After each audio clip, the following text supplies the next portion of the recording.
खुलुमबाय नोंथांमोनखौ बयखौ बरायबाय दिनै 12 अक्ट'बर 2023 बाराय जायो बिस्थिबार फैदो दिननि खौरांफोरखौ बेखेवनोसै। झारखंडनि पालामुआव गंसे मन्दिरनिफ्राय 150 बोसोर गोजाम जानाय मुसुखाखौ सिखावा खावना लांदोंमोन। सिखावा लर्ड लाड्डु गोपाल आरो लर्ड विष्णुनि मुसुखाखौ खावदोंमोन। उनाव सीसीटीवी केमेरानि गेजेरजों नायबिजिरनानै दायनिगिरिखौ पुलिसआ दिल्लीनि गोविंदपुरीनिफ्राय एरेस्ट खालामदों। हमजानाय सिखावनि मुङा जाबाय दिकाश रसान। दा बेखौ एरेस्ट खालामनानै जोबथेसालिसिम दैथायहरनाय जाबाय। गुवाहाटी नोगोरमानि सिङाव थानाय जालुकबारी ओनसोलाव आसाम पुलिसआ गोख्रों सिग्रोमनानै नंखाय रांजों लोगोसे जाथायाव लोब्बा थानाय सासे दायनिगिरिखौबो एरेस्ट खालामदों।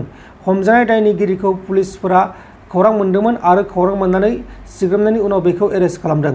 हमजानाय दायनिगिरिनि मुङा जाबाय मफिदुल इस्लाम, 29 बोसोर बैसोनि आरो बियो लखिमपुरनि सिङाव थानाय बिपुरियानि थागिबि। अरुणोदय बिथांखिनि चेक रानदों। उदालगुरियाव अरुणोदय बिथांखिनि चेक राननायखौ लानानै रायजो राजाफोरा जोबोद रंजादों आरो गोजोनदों। लोगोसे बिनि सायाव एमएलए गोविंद बसुमतारी बिथाङाबो बाथ्रा बुंदों। बे खामानियाव बिथांमोना जथेस्थ' खस्थ' खालामदों। बेनिखायनो बिथांमोनखौ साबायखर होदों। बे बिटिसि गभर्नमेन्टनि जानायजों लोगोसे आसाम सरकारनि जानानैबो। मानोना बिदि बिथांमोना नाजायामोनब्ला दिनै हयथ' बेसेबांखिनि मानसि जानाय नङामोन। दिनैफ्राय 9,000सो आइजोफ्रा बे ज' जाफैदोंमोन आरो बिथांमोननि गासैबो बे अरुणोदय स्किम मोननाय गोजा। खिन्थु दिनै सिम्बलिक मात्र 10-12 जनसोल' होनाय जादों। बाखिखिनिखौ अफिसनिफ्राय होनाय जागोन। हयथ' गोबाङानो साननो हागौ जे बे साब्रै साबानोल' होबाय जोंनो होआखिसै ओरैनो लिंहरबाय होनना साननो हागौ। खिन्थु गासैनोबो होगोन, अफिसियेलि होगोन। मात्र दिनै सिम्बलिक हिसाबै प्रटेक हिसाबै दिनै साब्रै साबा आइजोनोल' होनाय जादों। खिन्थु बिथांमोन दिनै जिसिबां फैदों अन्तत' उदालगुरि जिल्लायाव दिनै 50,000 आइजोफ्रा अरुणोदय स्किमखौ मोनबाय।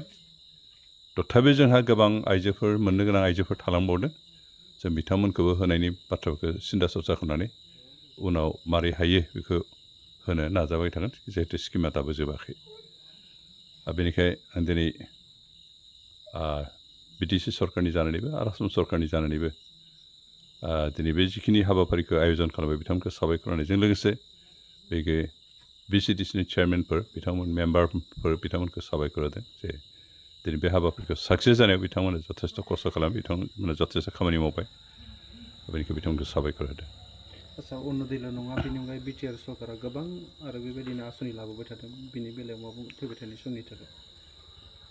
बे दिनैनि अरुणोदय स्किमा जाबाय आसाम सरकारनि आरो हयथ' भारतनि गुबुन रायजोफोरा दासिमहालागै बेखौ स्टार्ट खालामाखै। खिन्थु आसामा बेखौ डिक्लेयार खालामनाय लासैनो बाहायनो होननानै गुबुन गुबुन स्टेटफ्रा एसे सरसासो खालामदों दासिमहालागै, खिन्थु होआखै। आसामानो गिबि भारतनि जेसेबां रायजो दं बिनि बिथोराव आसामानो रायजो जाया बेबायदि गोरिब न'खरनि आइजोफोरखौ रांखान्थिनि हेफाजाब होनानै थांनानै थानो हेफाजाब होदों। बिनि बादैबो जोंनि बिटिसि सरकारा निजा गोबां स्किमफोर दं आइजोफोरनि थाखायबो लादों आरो गुबुन गुबुन बेखौ जों आइजोफोरनि थाखाय दासिमहालागै सेल्फ हेल्प ग्रुपनो माइनाव बिथांखि होननानै दासिमहालागै 3,000 सेल्फ हेल्प ग्रुपनो बावैसो 25,000 करि रांनि चेक होनाय जाबाय आरो बावैसोनि गेजेरावनो जों 6,000 सेल्फ हेल्प ग्रुपनो बे माइनाव सोरां बिथांखिनि चेक 25,000खौ होबावगोन। आरो बेबायदिनो जों जोंनि बिटिआर ओनसोलाव जेसेबां सेल्फ हेल्प ग्रुप दं बिथांमोननो बे 25,000 करि रांनि चेकखौ होलांबाय थागोन। बेनिखाय सोरबा सोरबा दासिमहालागै मोनैखाय एसे बोराबदों। बायदि मोनदों गोसोखौ? जोबोद रंजानाय मोन्दों आरो जोङो बेबायदि मोननायखाय। नोंथांमोन दिननि खौरांफोरा बेखिनिल'मोन। बेखिनिसिम नायनायनि थाखाय नोंथांमोननिसिम रोजा रोजा साबायखर। गोजोन्थों। एसेनोसै। जय बर' हारिनि।